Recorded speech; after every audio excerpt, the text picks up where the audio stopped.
Dès que le gouvernement sera formé, l'administration américaine travaillera avec le gouvernement israélien. Et nous avons le plaisir d'être en ligne ce matin avec Avi Pazner, ancien ambassadeur d'Israël à Paris et en Italie. Avi, bonjour, Boker Tov. Bonjour Daniel, Boker Tov. Alors, bien entendu, on peut dire que les chancelleries, en particulier en Europe et aux États-Unis, réagissent à la victoire du camp de Netanyahou et surtout à la poussée très nette du sionisme religieux de Smotrich et de Ben Gvir. Est-ce que l'on doit s'attendre à des difficultés de la part de pays comme les États-Unis ou comme la France dans la formation du gouvernement, une sorte d'ingérence de ces pays dans la formation d'un gouvernement israélien? Eh bien, écoutez, Daniel, tout dépend évidemment de la politique suivie par le gouvernement. Je n'ai pas été surpris, Daniel, de voir toutes les réactions négatives dans les médias, pas seulement dans les chancelleries, mais aussi si vous suivez les médias internationaux, vous avez vu qu'il y avait beaucoup de réactions, pas tellement sur Netanyahou que l'on connaît, que l'on connaît, mais sur Ben Gvir et Smotrich, justement. Beaucoup de réactions, et elles étaient négatives. On s'y attendait, mais je dois dire que c'était pas quelque chose de majeur, c'est pas quelque chose qui a fait les grands titres. Vous voyez ce que je veux dire?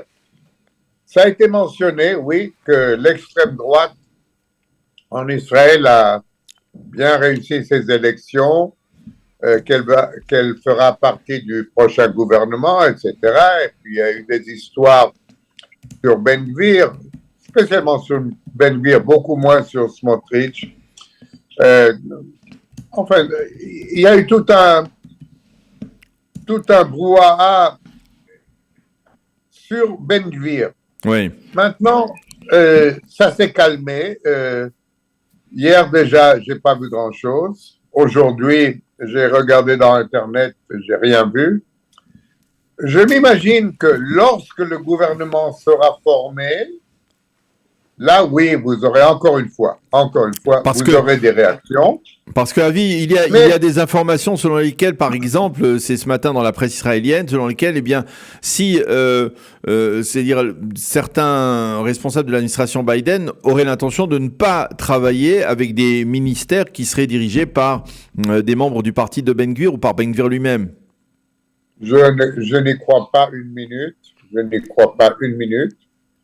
Dès que le gouvernement sera formé, l'administration américaine travaillera avec le gouvernement israélien. Je me rappelle, je peux aller un peu en arrière, Daniel. Je me rappelle quand Begin a été élu, j'étais aux États-Unis en 77, quand Begin a été élu Premier ministre d'Israël, on a eu exactement les mêmes réactions. Un terroriste à la tête de l'État d'Israël, on ne va pas coopérer avec lui, on va boycotter, on va faire ça, on va faire ci.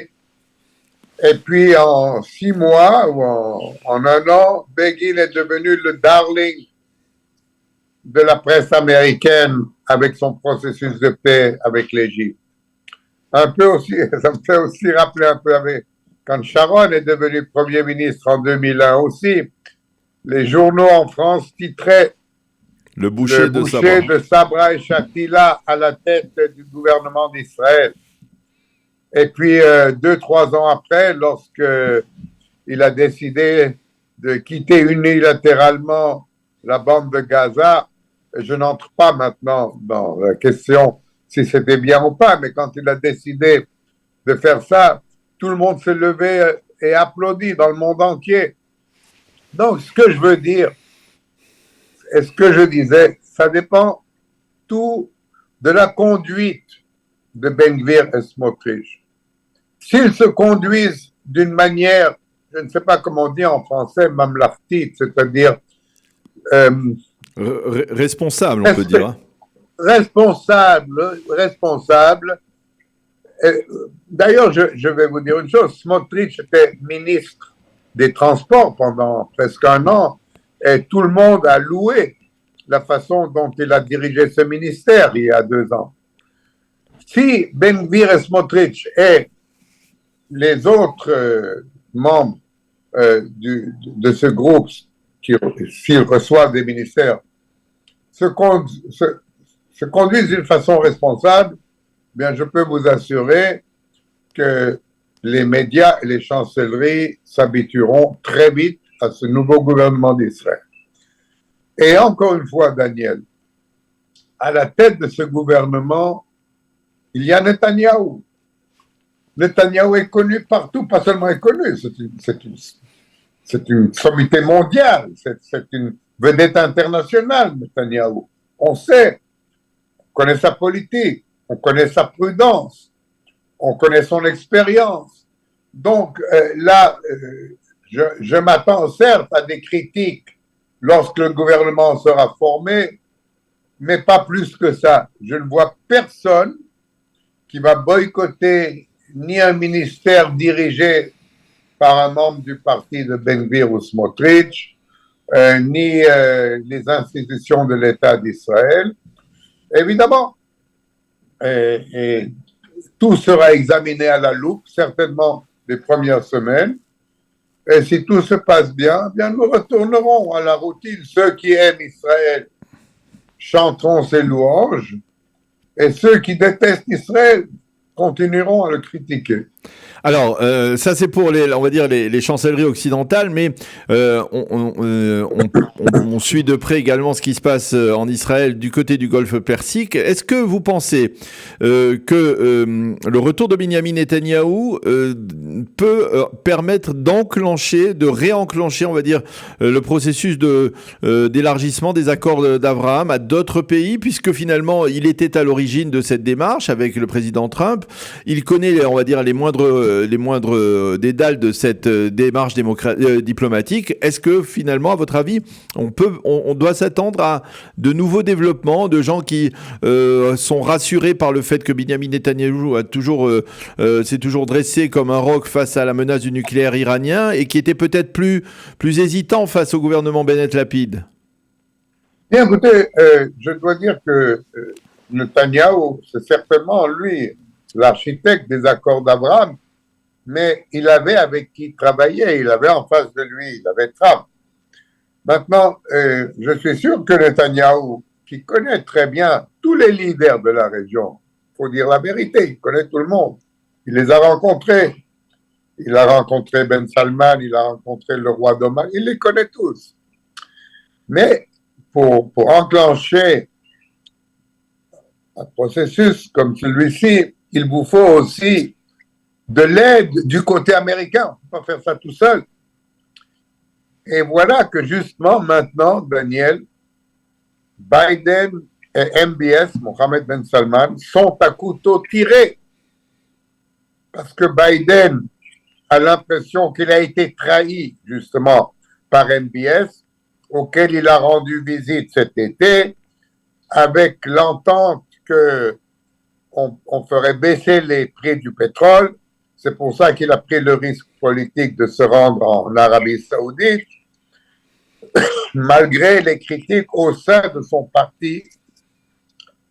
Et maintenant, l'Arabie Saoudite s'est joint à la Russie il y a quelques jours, ou 2 semaines, pour justement, au contraire, élever les prix du pétrole, réduire la production, élever. Alors, il y a eu un tollé général aux États-Unis. Et déjà, on pense que comment va-t-on sanctionner le royaume de l'Arabie Saoudite? Alors, ce n'est pas exactement l'atmosphère dans laquelle on peut attendre une coopération avec les États-Unis. Vous comprenez? Si c'était seulement pour nous, oui, Netanyahou est très bien placé pour continuer cet effort. Pourquoi pas? Il peut d'ailleurs essayer aussi de faire revivre la normalisation avec le Soudan. Ça aussi, c'est quelque chose dont personne ne parle, mais si vous vous rappelez, Daniel, dans les accords d'Abraham, le Soudan était inclus aussi. Et il a disparu après la révolte militaire qu'il y a eu là-bas, la révolution militaire qu'il y a eu là-bas. Donc oui, je suis sûr que Netanyahu va essayer. Sûr. Le problème, je ne sais pas le soutien qu'il pourra avoir de l'administration Biden, qui s'est mis maintenant dans une position extrêmement délicate, justement, en face de ce pays le plus important de tous, l'Arabie Saoudite. Alors, Avi, après nous avoir clairement permis de décrypter un peu ce qui pourrait se passer dans les chancelleries occidentales et dans le Golfe Persique, je voudrais avoir votre appréciation sur le résultat de ces élections, votre appréciation personnelle. Comment vous expliquez finalement que ce que Netanyahou n'a pas réussi pendant à quatre reprises, à 4 scrutins entre 2019 et 2021, eh bien, il l'a réussi cette fois-ci. Qu'est-ce qui a fait changer, on va dire, l'opinion publique, à votre avis? Eh bien, je crois que l'opinion publique, ce qu'elle veut, par-dessus tout, c'est la stabilité politique. Parce que là, vraiment, on a donné un mauvais exemple de démocratie. 5 élections en 3 ans et demi. Et on n'a pas pu diriger le pays pendant ces 3 ans et demi. Regardez ce qui se passe un peu partout. Regardez les Bédouins au Negev. Regardez les mafias en Galilée. Je crois que le public israélien a eu soif de stabilité. Et puis, il y a aussi eu, évidemment, il faut le mentionner, les erreurs électorales de Lapid. Lapid a fait beaucoup d'erreurs et il s'est plutôt concentré sur son parti que sur son bloc, justement à l'opposé de Benjamin Netanyahou, qui a su cultiver son bloc, réunir son bloc. Lapid a fait le contraire. Il a essayé de renforcer son parti aux dépens des autres partis de son bloc. Donc, il a été affaibli et les résultats, vous voyez, sont clairs. Aujourd'hui, il y a un bloc de 65 membres de la Knesset qui sont pour Netanyahou. C'est tellement clair. Alors, vous allez avoir cette stabilité qui n'existait pas pendant les 3 ans et demi. Et vous allez l'avoir comme je crois, pour les 4 ans à venir. Eh bien, Avi Pazner, merci beaucoup d'avoir accepté de commenter cette actualité à la fois diplomatique et politique. Merci d'avoir été avec nous ce matin. Shabbat Shalom, à bientôt. Shabbat Shalom, Daniel, à bientôt.